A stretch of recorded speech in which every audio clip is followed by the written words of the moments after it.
আচ্ছা, আমরা আজকে পড়বো হচ্ছে লেজার ম্যাটেরিয়াল প্রসেসিং এর মধ্যে আমরা লেজার যে সার্ফেস ইঞ্জিনিয়ারিং আছে সেটা পড়বো। আচ্ছা, সাউন্ড টাউন এগুলোতে কোনো সমস্যা হলে মেসেজ লিখবা, নাহলে আমি বুঝতে পারবো না। তো আমরা আজকে পড়বো হচ্ছে লেজার সার্ফেস ইঞ্জিনিয়ারিংটা। এটাও একটা ম্যাটেরিয়াল প্রসেসিং এর পার্ট, মানে আমরা সার্ফেস লেভেলে যেই অ্যাপ্লিকেশনটা করি আর কি, সেটাই হচ্ছে সার্ফেস ইঞ্জিনিয়ারিং। এটা যে লিঙ্ক একটা দেওয়া আছে দেখতে পারো, মানে সার্ফেস ইঞ্জিনিয়ারিংটা বলতে কি বোঝায়। সার্ফেস ইঞ্জিনিয়ারিং বলতে আসলে মেনলি যে বললাম না, যে সার্ফেস লেভেলে, যেমন ধরো কোরের উপর ক্ল্যাডিং দেওয়া, কিংবা সার্ফেস লেভেলে লেজার দিয়ে ধরো কোনো কিছু শিল্ড টাইপের, একটা প্রোটেক্টর টাইপের দেওয়া, এই ধরনের কাজগুলো আসলে সার্ফেস ইঞ্জিনিয়ারিং এর মধ্যে পড়ে। তো নর্মালি যদি আমরা লেজার মানে না ইউজ করি, অন্য ম্যাটেরিয়াল ইউজ করি, যেমন এই যে বললাম না, তোমরা একটু রাস্তা যেতে যেতে যে ওয়েল্ডিং এর দোকানগুলো আছে, যে ওই যে গ্রিল রডের দোকানগুলো, ওখানে একটু উম তাকাবা। মানে ওই জিনিসগুলোই আসলে লেজার ম্যাটেরিয়াল প্রসেসিং এর মধ্যে পড়ে, বা লেজার সার্ফেস ইঞ্জিনিয়ারিং এর মধ্যে পড়ে। ওগুলো তো গ্রিল রডের ক্ষেত্রে, কিন্তু আমাদের যেগুলো সেন্সিটিভ ডিভাইস আছে, কিংবা কোয়ান্টাম ডিভাইস গুলো আছে, কিংবা আমাদের মেডিকেল ক্ষেত্রে, মেডিকেলের ক্ষেত্রে, সার্জারি ক্ষেত্রে, ওখানে তো আর আমরা ওগুলো ইউজ করতে পারি না। আমাদেরকে অবশ্যই উম, এমন কোনো ডিভাইস কিংবা ইউজ করতে হবে, প্রসিডিউর যেন, আগেও যেটা বলছি আমরা, যেন আমাদের আদার সারফেসে কোনো রকম ডিস্টারবেন্স না হয় আর কি, কোনো নেগেটিভ ইফেক্ট না হয়। তো যাই হোক, তো এখানে এগুলোই লেখা আছে আসলে, যে আমাদের অন্য ধরনের যদি আমরা প্রসেসিং ইউজ করি, তাহলে আমাদের বিভিন্ন ধরনের ফেইলুর হইতে পারে। কারণ হচ্ছে, আর আম, যেমন এই যে এগুলো আসলে বারবার বলছি, যে আমাদের ধরো এক্সটার্নালি যদি অনেক বেশি লোড অ্যাপ্লাই করি, তাহলে আসলে উম, আমাদের সার্ফেসটাতে অনেক বেশি, মানে কি বলে, সেলের ক্ষেত্রে যেমন আদার সেল গুলোতে এফেক্ট হতে পারে। আহ, এই ধরনের প্রবলেম গুলো হতে পারে আসলে। আচ্ছা, তো লেজার সার্ফেস ইঞ্জিনিয়ারিং এর মধ্যে যে জিনিসগুলো পড়ে ট্রিটমেন্টের মধ্যে, হিটিং, মেল্টিং, আর হলো শকিং। তো নর্মালি কিছু কিছু ক্ষেত্রে দেখা যাচ্ছে যে শুধুমাত্র হিটিং এর মাধ্যমে আমরা ট্রিটমেন্টটা করতে পারি। কিন্তু ম্যাক্সিমাম ক্ষেত্রে দেখা যাচ্ছে যে মেল্টিং লেভেল পর্যন্ত অ্যাটলিস্ট দরকার হয়। মেল্টিং এর মধ্যে পড়ে যেমন তোমার, আচ্ছা সরি হ্যাঁ, হ্যাঁ সাউন্ড আসতেছে ঠিক মতো? জি ম্যাম, শোনা যাচ্ছে। প্রবলেম আছে একটু, দাঁড়াও। হ্যাঁ, শোনা যাচ্ছে তো তাই না? আচ্ছা হ্যাঁ, তাহলে আমরা কি বলতেছিলাম, যে লেজার সার্ফেস ট্রিটমেন্টের মধ্যে কোন কোন পোর্শন গুলো পড়ে। একটা হচ্ছে হিটিং, মানে শুধুমাত্র হিটিং এর মাধ্যমে আমরা করতে পারবো। সেটা হলো যেমন অ্যানালিং। অ্যানালিং মানে কিছুটা কিরকম জানো? এই যে মানে এটা কিছুটা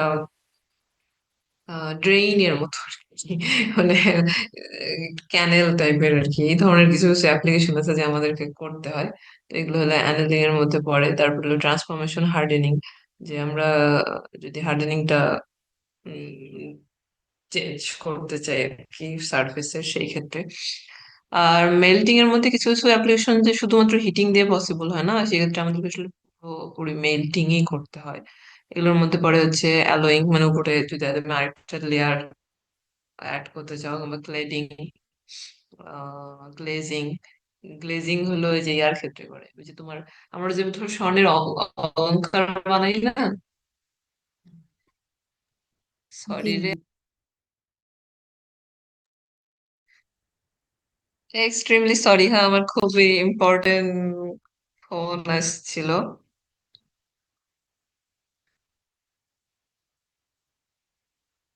শুনতে পাচ্ছ নাকি শুনে চলে গেছো? না জি ম্যাম, ম্যাডাম, শুনতে শুনতে পাচ্ছি। পাচ্ছি। হ্যাঁ হ্যাঁ, সরি একটু ইন্টারাপশন হয়ে গেল। তো হ্যাঁ, আমরা হচ্ছে কি পড়তেছি, সারফেস ট্রিটমেন্ট গুলো কি কি ধরনের হতে পারে। তিন ধরনের: হিটিং, কিছু কিছু অ্যাপ্লিকেশন আছে যে শুধুমাত্র হিটিং এর দ্বারা আমাদের পসিবল না, ওই ক্ষেত্রে মেল্টিংও হয়। যেমন একটা যে অ্যালোয়িং এগুলো আসলে মেনলি তোমার মেল্টিং মানে যেমন যে আমি বললাম যে স্বর্ণর ক্ষেত্রে, স্বর্ণর ক্ষেত্রে কি করে একদম পুরো কিন্তু মেটালটাকে পুরোটাই কি করে একদম মেল্ট করে ফেলে। তো ওইটার ক্ষেত্রে আমাদের লেজার দরকার নেই, আমি জাস্ট অ্যাজ এ এক্সাম্পল দেখাইলাম আর কি, মানে বললাম যে আসলে মেল্টিং জিনিসটা কি। তারপরে ক্লেডিং, গ্লেজিং, তারপরে হলো গ্রেইন, আর কিছু কিছু আছে হলো শকিং হার্ডেনিং। তো একটা আছে ধরো ট্রান্সফরমেশন হার্ডেনিং, এটা তোমার একটু লাইট পর্যায়ে আর কি লেভেলে, আর শকিং হার্ডেনিংটা আরো ডিপ পর্যায়ে। আচ্ছা, এগুলো আহ, যে আসলে সব পুরো প্রসেসটা আমরা কত কিভাবে ডিভাইড করতে পারি, ওই সেমই যে তিনটা স্টেজে, এগুলো আর কি ডিটেলস এখানে একটু ডিসকাস করা আছে। যে যেমন এই যে ধরো সাপোজ এই যে ট্রান্সফরমেশন হার্ডেনিং যেটা, এটা হলো ম্যাটেরিয়ালটা, সারফেসটা আসলে চেঞ্জ হয়, মানে বড় ম্যাটেরিয়াল ক্ষেত্রে, বাল্ক ম্যাটেরিয়ালের ক্ষেত্রে। আর হচ্ছে অ্যালোয়িং আর ক্ল্যাডিং যেটা, যেটা আমি বললাম মেল্টিং যেহেতু, তাহলে এখানে আসলে একটা মেডিকেল লেভেলে, মানে কি সরি কেমিক্যাল লেভেলেই আসলে মডিফিকেশন হয়, মানে ওটা মেল্ট করে একটা নতুন কোনো হয়তো আমরা একটা ম্যাটেরিয়াল রিফর্ম করব এই ধরনের আর কি। তো এখানে মেনলি হচ্ছে দুইটাই, মানে যেটা আমাদের শক হার্ডেনিং, ওটাও তো হার্ডেনিং পর্যায়ে পড়ে কিন্তু ওটার স্টেজটা একটু ডিপ আর কি।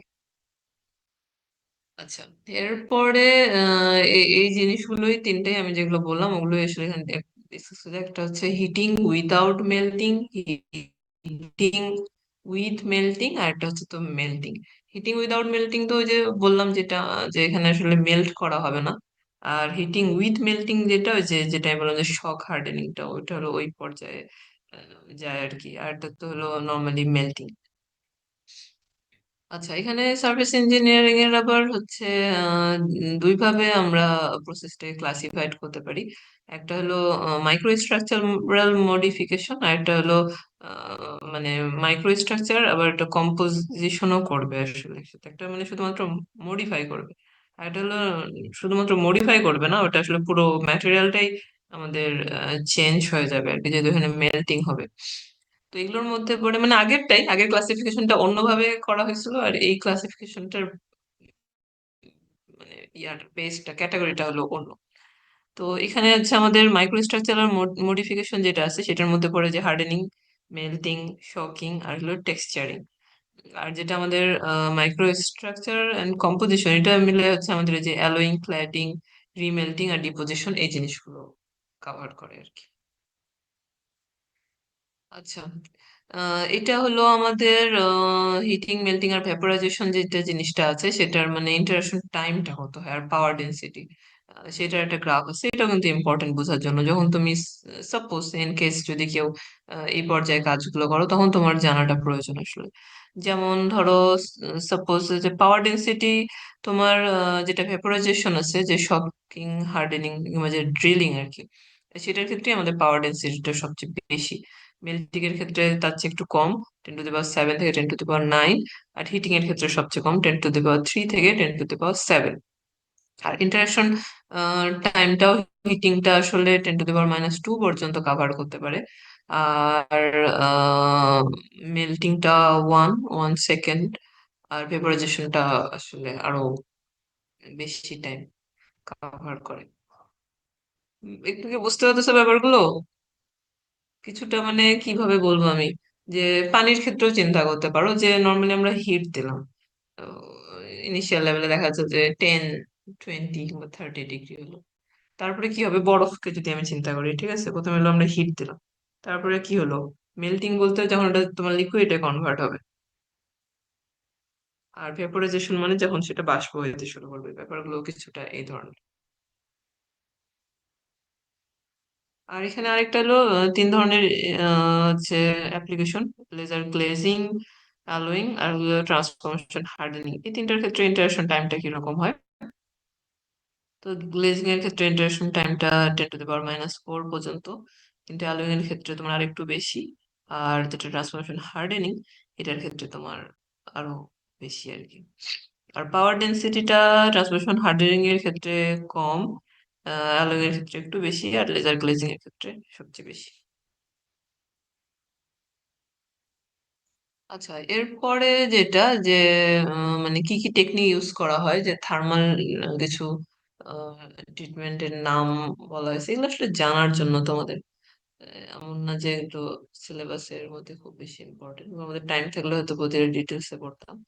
তো থার্মাল ট্রিটমেন্টের মধ্যে একটা আছে হলো induction hardening, flame hardening, laser hardening, spark hardening, আর হচ্ছে ইলেকট্রন হার্ডেনিং। তো আমরা তো মেনলি লেজার হার্ডেনিংটা কভার করে।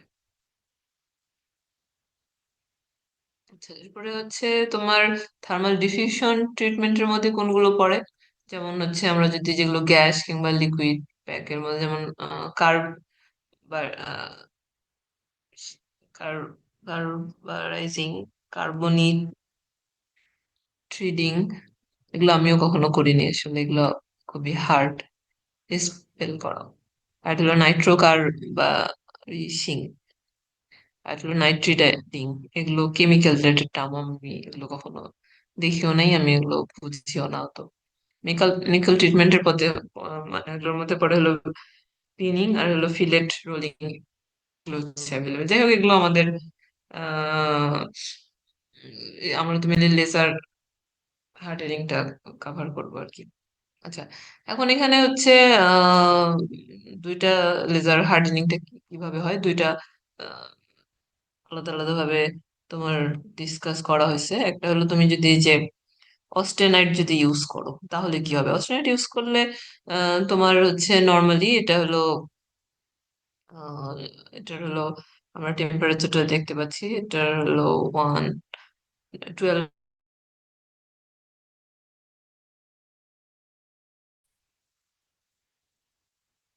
মানে লিকুইড পর্যায়ে কাভার করে। আর এটা হলো নর্মাল হার্ডেনিংটা, যেটা নর্মাল হিটিং এর মাধ্যমে এটা আমাদের কাভার হয়েছে। যদি আমরা যদি একটা অস্টেনাইট দিয়ে যদি আমরা হার্ডেনিংটা করতে চাই তাহলে। কিন্তু আমরা যদি এই রেঞ্জের ধরো ফেরাইট কিংবা সিমেন্টাইল এই ধরনের কিছু যদি ইউজ করতে চাই তাহলে আমাদের অবশ্যই মেল্টিংটাও প্রয়োজন। এটা আমরা শুধুমাত্র হিটিং এর মাধ্যমে আমরা এই প্রসেসটা করতে পারবো না। এটাই জাস্ট দেখা হয়েছে, নো হয়েছে আসলে, এটা ম্যাটেরিয়ালটার উপর ডিপেন্ড করে। আচ্ছা, এরপরে হচ্ছে এই যে মানে হার্ডেনিংটা কিভাবে করা হয়, যে সাপোজ এখানে দেখানো হয়েছে যে এটা ধরো আমাদের একটা ম্যাটেরিয়াল, এটার আমরা হার্ডেনিং করবো, এই যে আমরা লেজার বিমটা দিয়ে আমরা এখানে হচ্ছে হার্ডেনিং করি আর কি। উপর দিয়ে বিভিন্ন ধরনের প্রসেস আছে, নর্মালি ওই সারফেস হার্ডেনিংটা করতেছি, তো মেনলি সারফেস দিয়েই আমরা লেজারটা খুব ইজিলি হার্ডেন করি আর কি। মেইনলি আসলে যেটা সত্যি কথা যে আম, আমরা এই কোর্সে হলো ম্যাটেরিয়াল প্রসেসিং পড়তেছি, কিন্তু মানে আমাদের কাজ এজ এ ইঞ্জিনিয়ার এগুলো কনসিডার করা না। আমার হচ্ছে হ্যাঁ এই অ্যাপ্লিকেশনে এগুলো অ্যাপ্লাই হয়, কিন্তু আসলে আমি লেজারটা কিভাবে বানাবো আমার হলো সেটা কাজ। ঠিক আছে, এগুলো কে ইউজ করবে না করবে এটা আমার কনসিডারের ব্যাপার না। তো কিন্তু জানা দরকার, যেহেতু এগুলো অ্যাপ্লিকেশনে ইউজ হবে, সেজন্য আমরা আসলে কিভাবে ইউজ করব। এটা হলো যে হার্ডেনিং এর একটা প্রসেস। এখানে যদি আমরা এই রিজিয়নটা চুজ করি তাহলে আমরা আসলে কিভাবে হবে সেটি। আচ্ছা, এরপরে হলো লেজার হার্ডেনিং এর ক্ষেত্রে অনেকগুলো স্টেপ আছে, যে নর্মালি এমন না জাস্ট আমরা একটা লেজার বিম উপর দিয়ে দিলাম সার্ফেসের উপর দিয়ে আর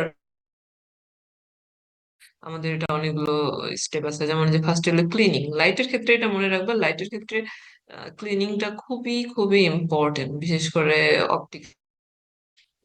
কারণ ধরো সাপোজ একটা অনেক ছোট যদি একটা পার্টিকেলও থাকে তাহলেও এটার মানে ইফিসিয়েন্সিতে খুব বেশি এফেক্ট করে আর কি।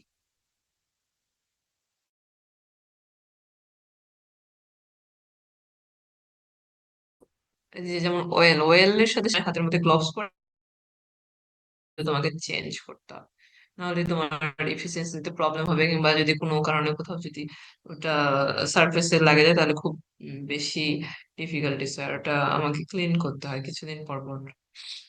আর এরপর হলো মাস্কিং।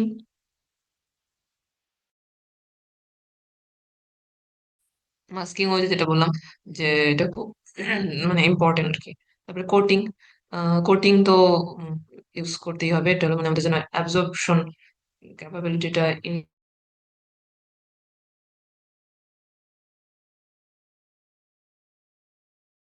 মিরর ইউজ করলাম, কিংবা কিংবা যদি যেখানে আমি হার্ডেনিং করছি ওখানেই, ওখানে কিন্তু ডিরেক্টলি সরাসরি কিন্তু এটা থাকে না, ওটার উপরে অবশ্যই একটা লেয়ার থাকে, কোটিং এর লেয়ার, যেটা আসলে মানে কোন ম্যাটেরিয়াল ইউজ করবো কোটিং এর জন্য এটাও ইম্পর্টেন্ট, কারণ হলে আমাদের যে অপটিক্স প্রপার্টিসটা কিভাবে কাজ করবে ওখানে। তো এটা হলো অ্যাবজর্পশন ক্যাপাবিলিটিটা ইনক্রিজ করে। হয় হচ্ছে কারণ তুমি ডিরেক্টলি ওটা অ্যাটাচ করতে পারবে না, ওই লেয়ারটা অবশ্যই মাঝে একটা কোটিং দিতে হবে। তারপরে হলো মেনলি হার্ডেনিংটাই তো হলো লেজার ট্রিটমেন্টটা, ওখানে আমরা আসলে লেজার ট্রিটমেন্টটা অ্যাপ্লাই করবো এই সারফেসটা হার্ড করার জন্য। এরপরে যেটা হলো টেম্পারিং। টেম্পারিং হলো ওই হার্ডেনিং এর উপরে আসলে একটা লেয়ার টাইপের, এটা হলো আমাদের যে বিভিন্ন ধরনের ক্র্যাক সাসেপ্টিবিলিটি যেটা, সেটা হলো রিডিউস করতে হেল্প করে। এরপরে আবার ক্লিনিং করতে হবে, কারণ আমরা যে বিভিন্ন রকম কোটিং টোটিং দিলাম, তো আশপাশে তো থাকতে পারে কোনো কিছু, তাহলে ওটা ক্লিনিং করতে হবে, কারণ একটা ডিভাইস যখন তুমি রিপ্রেজেন্ট করবা বা ইউজ করবা তা হবে না। আর এর ফাইনালি তো করতে হবে হলো ইন্সপেকশন করতে হবে, যে বিভিন্ন এফিসিয়েন্সিটা যে আমরা যে কোটিং টোটিং করলাম ঠিক মতো আসলে কাজ করতেছে কিনা, কিংবা আমরা গেইন কিংবা এফিসিয়েন্সিটা কিরকম আসছে হলো আমাদের অবশ্যই চেক করতে হবে। আচ্ছা, এই যে এখানে যে অ্যাপ্লিকেশন গুলো কয়েকটা দেওয়া আছে, এই যে যেমন তোমার এই যে এরকম এইটা দেখছো কখনো তোমরা?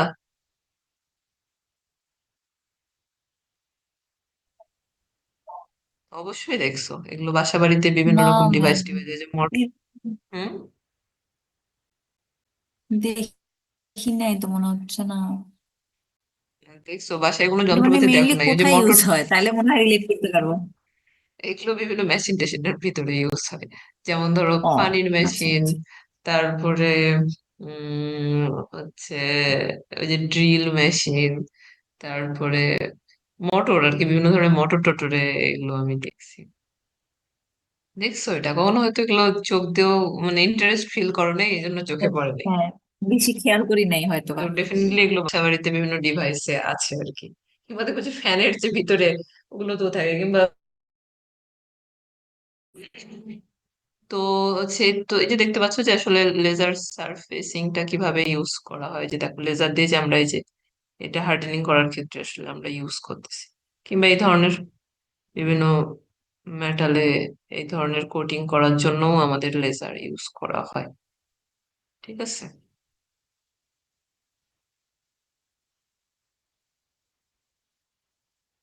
আচ্ছা, এটা এখন ওই যে বিভিন্ন রকম অ্যাপ্লিকেশন গুলো ওটা তো ছবি দিয়ে এটা আসলে ইয়াতে দেওয়া আছে, যেমন অটোমোবাইল অটোমোটিভ যে ইন্ডাস্ট্রি গুলো আছে ওখানেই আসলে ম্যাক্সিমাম ইউজ করা হয়, যে গাড়ির গাড়ির ইঞ্জিন। ওই তো বললাম, ওগুলো তোমরা কখনো হয়তো ইন্টারেস্ট ফিল করো নাই। তো দেখবা আসলে গাড়ির ভিতরেও এগুলো ওইটা খুব বেশি ইউজ করা হয়। ওটা কি, ওটা হলো তোমার কাছে ওটা হুইল টাইপের, ঠিক আছে, যেটা এখনো খাঁজ খাঁজ খাঁজ খাঁজ আছে কিছুটা হুইল টাইপের। তো পাওয়ার প্রডিউস করার জন্য তো ওই ধরনের হুইল দরকার হয়। তো এখানে তোমার অটোমোটিভ ইন্ডাস্ট্রিতে কি হিসেবে ইউজ করা হয়, যেমন বিয়ারিং সিটের ক্ষেত্রে, ব্ল্যাঙ্কিং ডায়ের ক্ষেত্রে, ইঞ্জিন ভালভ অথবা গিয়ার টিথ অথবা শেফট, এগুলো হলো সব গাড়ির পার্টস এর নাম আর কি। গিয়ার হাউজিং, পিস্টন রিং, ছেলেগুলো হয়তো ভালো বুঝবে এগুলো, অবশ্যই জানো তোমরা এই জি। কম্পোনেন্ট গুলোর ক্ষেত্রে ইউজ করা জি হয়। ম্যাডাম, এটা সার্ভো এখন মোটরে বেশি ব্যবহার হয়, আর মোটরের ভিতরে পার্টস এগুলো শ্যাফট, ইঞ্জিন ভালভ এগুলো। আমি আমি আমি এগুলোর টার্ম গাড়ি সম্বন্ধে ইন্টারেস্ট আছে, ওই জন্য পার্টস এত বেশি জানি না। তো তোমরা আসলে বেশি জানবা, নলেজ ন্যাচারাল হয় আর কি। ন্যাচারাল বলতে কিরকম, যে তোমার যদি ওটাতে ইন্টারেস্ট থাকে তুমি ন্যাচারালি অনেক কিছু জানবা। তো দেখো এখানে ম্যাটেরিয়াল গুলো কি কি ইউজ করা হয়, যে বিভিন্ন স্টিল, টুল স্টিল, অ্যালয় স্টিল, এছাড়া যে গুড যেমন হলো টাইপরাইটার, ইন্টারপোজার, এগুলো ক্ষেত্রে ইউজ করা হয়। মেশিন টুলস, কাটিং এজ, তাই বিভিন্ন মেশিনারির ক্ষেত্রে ইউজ করা হয়। পাওয়ার জেনারেশন, যে ওই যে টারবাইন নামটা মাথায় আসতেছিল না। হ্যাঁ, টারবাইনের ক্ষেত্রে ওই যে ওই ধরনের হুইল কিন্তু আমরা দেখতে পাই। এরপরে হচ্ছে যে রেলওয়ের ক্ষেত্রেও আমাদের এই যে লেজার সারফেস হার্ডেনিং গুলো অ্যাপ্লাই করা হয়। এগুলোর ক্ষেত্রে আসলে এই ধরনের হার্ডেনিং গুলো মানে নর্মাল লেজারেও হয় আসলে, খুব যে যেমন বললাম না যে যেমন ultra fast high laser, ultra fast short লেজারের দরকার হয় না। আলট্রা ফাস্ট লেজার গুলো মেইনলি তোমার মানুষের হিউম্যান বডিতে অ্যাপ্লাই করার জন্য ইউজ হয় আসলে, কিংবা কোয়ান্টামের ক্ষেত্রে ইউজ হয়। কিন্তু এখানে যে লেজার গুলো ইউজ হয় এগুলো মানে অত শর্ট পালসের দরকার নেই। আচ্ছা, এরপরে হচ্ছে অ্যাডভান্টেজ কি কি? অ্যাডভান্টেজটা হচ্ছে আমাদের যদি র্যাপিডলি হিটিং আর কুলিং এর প্রয়োজন হয় তাহলে আসলে এটা এই হিট ট্রিটমেন্টটা খুব বেশি ইউজফুল, হেল্পফুল আর কি। তারপরে যে যেটা আমি সবসময় বলি লেজারের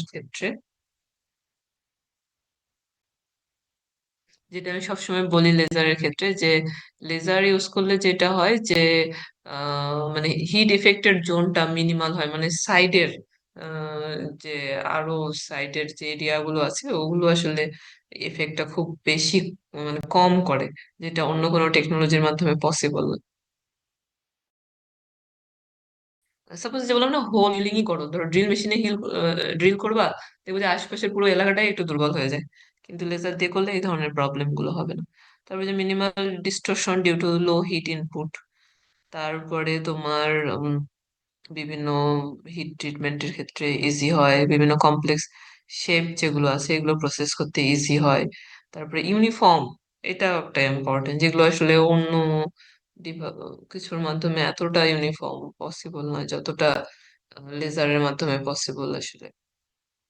তারপরে কোনো এক্সটার্নাল আসলে কোনো কিছু আমাদের দরকার হয় না লেজারের মাধ্যমে করলে, যেটা অন্য গুলোর ক্ষেত্রে জরুরি হয়। তারপরে যে ডার্ট, এই জিনিসগুলো তো আছেই। তারপরে যে ইয়াটা খুব বেশি, স্ট্রাকচারটা খুব বেশি ফাইন গ্রেইনড হয়, যে কারণে আসলে স্ট্রেংথ খুব, রেজিস্টিভিটিটা খুব হাই হয়। এখানে হোমওয়ার্ক বলতে আমি যেখান থেকে ডাউনলোড করছি, মানে মেনলি কিরকম কোশ্চিন আসতে পারে যে আসলে লেজার সার্ফেসের প্রিন্সিপালটা এক্সপ্লেন করো ফিগার সহকারে, এগুলো থাকতে পারে। অ্যাডভান্টেজ ডিসঅ্যাডভান্টেজ থাকতে পারে, অ্যাপ্লিকেশন গুলো কি, এগুলো থাকতে পারে। তারপরে লেজার সার্ফেসের ক্ষেত্রে এসেনশিয়াল স্টেপ গুলো কি, এই জিনিসগুলো থাকতে পারে। আর এই যে হার্ডেনিং প্রসেসটা কি হয়, এই যে এগুলো এগুলো ডিসকাস করতে হবে। এগুলো পড়তে হবে না, এগুলো আসবে না, তো আমি জাস্ট দেখাইছি। আর এগুলো তো হলো ইন্ট্রোডাক্টরি, আসলে যে হিটিং মেল্টিং ভেপোরাইজেশনের পাওয়ার ডেন্সিটিটা কিরকম, ইন্টারশনটা কিরকম, এই জিনিসগুলোই।